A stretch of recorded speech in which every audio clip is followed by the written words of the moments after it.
Public backlash against CEO Elon Musk's political positions. Sales are down 50% year over year. China's sales were down 50%. In the last couple of months, though, the stock's just been obliterated. Less than 6 months ago, Tesla's story was dramatically different. Shares of the company rose 30% in a single week.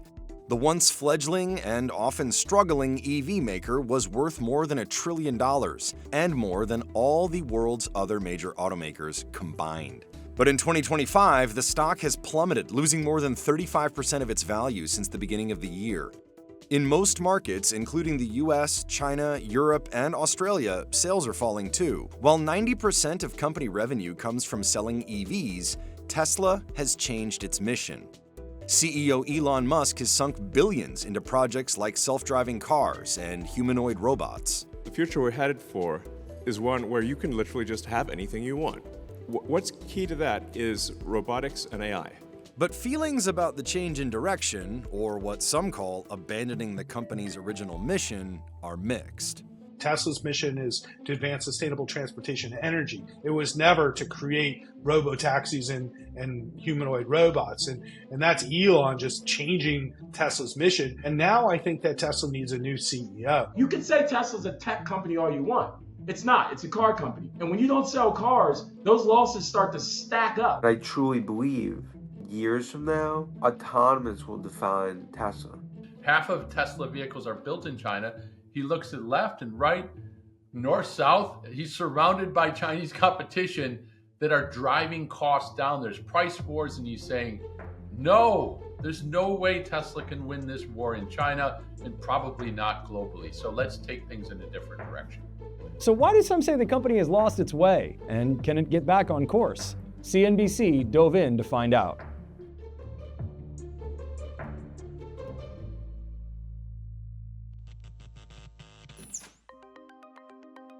Tesla was founded in 2003 by Mark Tarpenning and Martin Eberhard.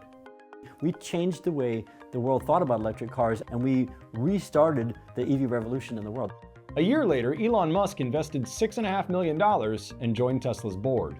In 2006, Musk published the secret Tesla Motors Master Plan. Tesla's overarching purpose was to move the world from fossil fuels to solar and electric power. The plan didn't mention autonomy or robots. The idea was simple: make and sell expensive EVs, use that money to make cheap EVs. In 2014, Tesla began outfitting its vehicles with hardware for a driver assistance system, later called Autopilot. Within a year, it released the software.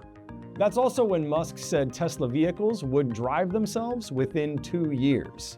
Master Plan Part 2 was released 2 years later. It included an entire section on self-driving cars. The plan said, among other things, that owners would be able to make money renting out their Teslas as rideshare vehicles. The New Yorker asked, will the Tesla Model 3 be the first truly self-driving car? Since 2015, he said that every year, next year. We're now in 2025, and there's not one car on the road from Elon Musk that can do that. Rollouts of autopilot and full self-driving features have repeatedly hit delays. Even then, the cars aren't truly self-driving. The two systems require a driver to be able to take over at a moment's notice. Tesla's FSD and autopilot software have landed it in many lawsuits and federal investigations.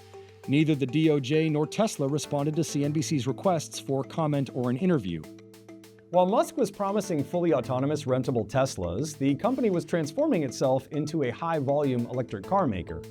Production of the Tesla Model 3, a lower-priced sedan, began in July 2017. A lot of that has paid off. Sales grew 60-fold over a 10-year period. By 2023, the Model Y crossover became the world's best-selling vehicle. So how we're doing on popularity? Well, we actually literally make the best-selling car on Earth of any kind. So that's for 2 years in a row. Tesla's shares soared too, although it's been volatile. During Tesla's AI Day investor event, Musk announced that the company would be making a robot. It was a natural move, in Musk's words. Tesla is arguably the world's biggest robotics company because our cars are, like I said, semi-sentient robots on wheels. Tesla showed off a prototype in 2022. Master Plan 3 focused entirely on sustainable energy. Master Plan Part 3 is a very long master plan because it's basically making all energy on Earth sustainable. But since this, more and more attention has focused on robots and autonomous cars.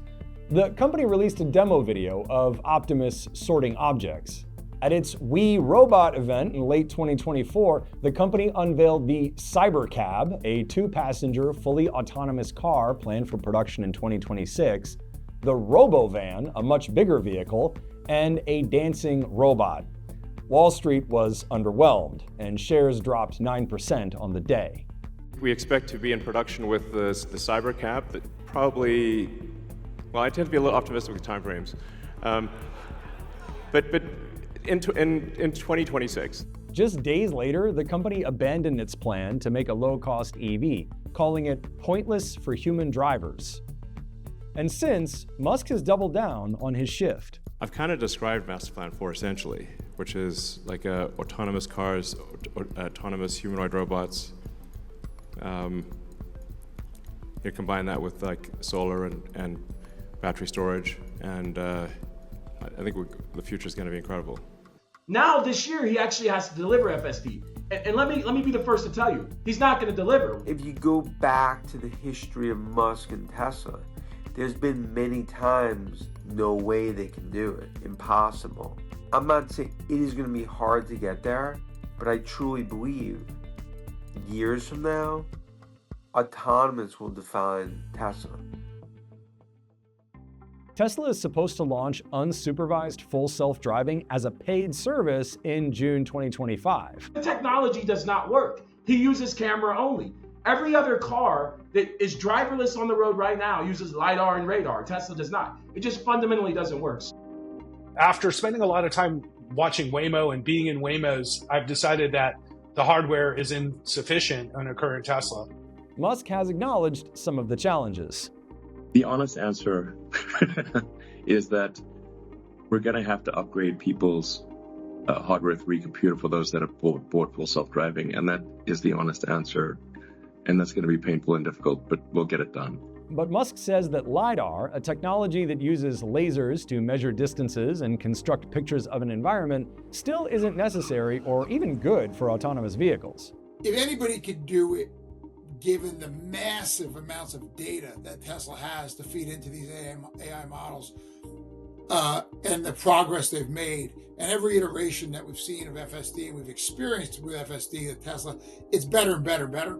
So there are definitely some people out there who say it's never going to work without LiDAR. We think it will. I believe they could get there without LiDAR. I mean, again, I'm not saying to get to the last mile, you might not need some LiDAR, but I think the biggest thing going for Tesla is the miles driven, the data that's unprecedented. Even if the hardware works, bearish analysts say Tesla is behind competitors.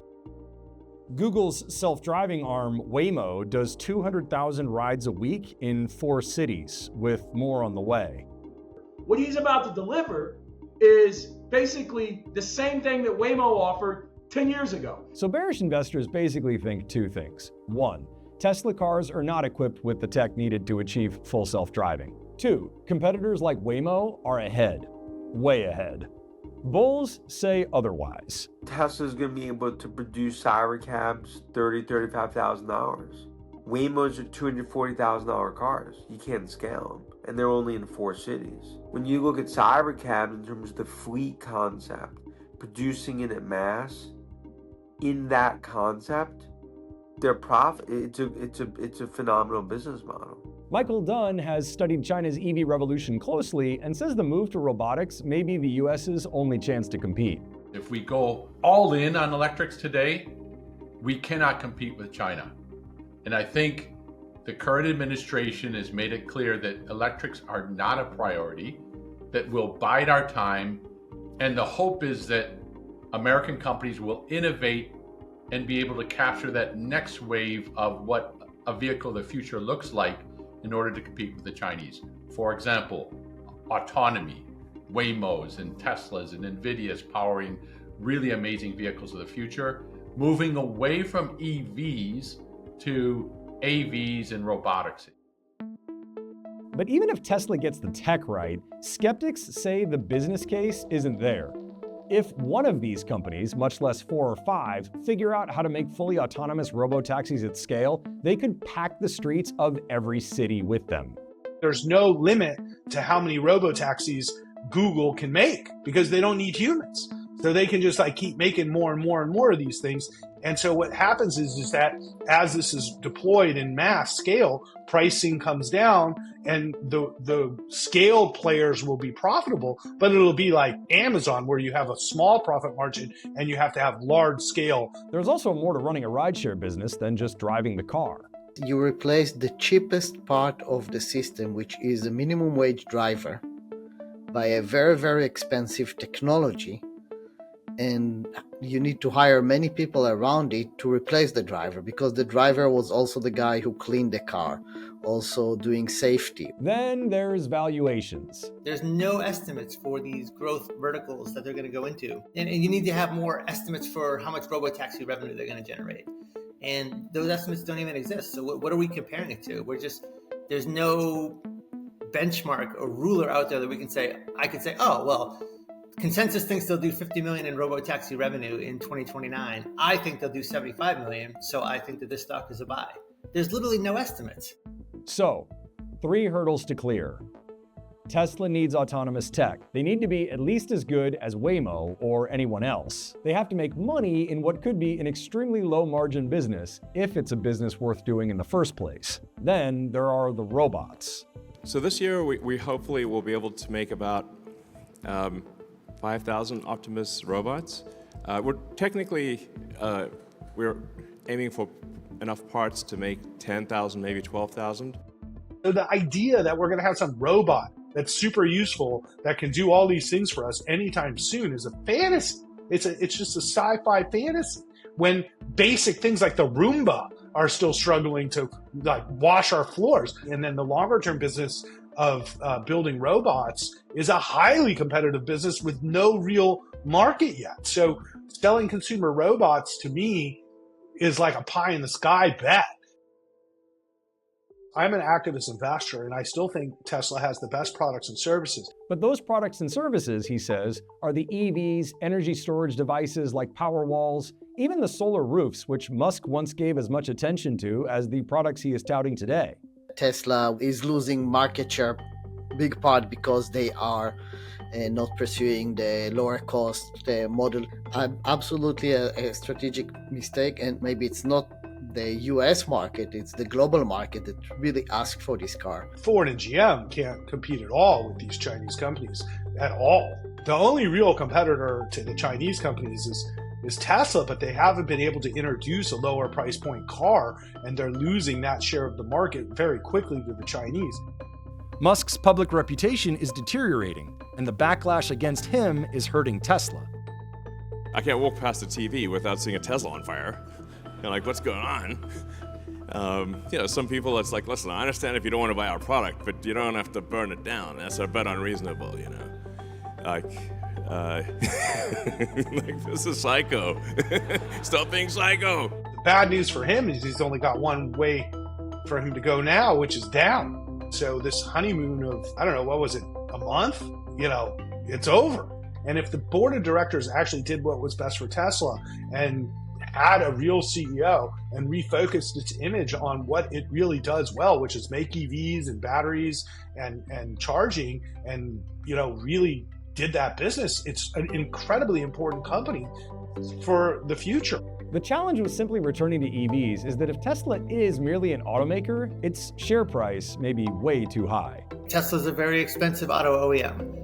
Compared to the growth you're getting, compared to the margins you're getting. And I think they benefited from a unique moment in time when people had a lot of discretionary income. Oil was more expensive because the Russia-Ukraine war was starting, and they sold a lot of EVs at very high margins. It trades over 105 times earnings, which is not only expensive to the overall market, but that's even more expensive than its own historical average.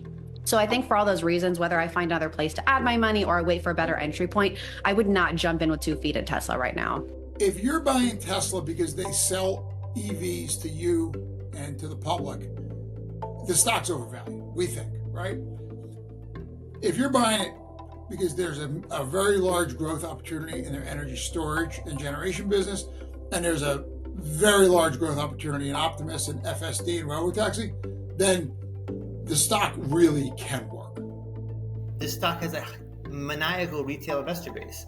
You know, it's basically, it's a cult, right? And so how do you deprogram a cult, or what causes that to happen? I don't know. But it's a cult that's made a lot. It's a cult that's made a lot of money, which is even harder to think about when it ends. What I'm saying is, hang on to your stock. So,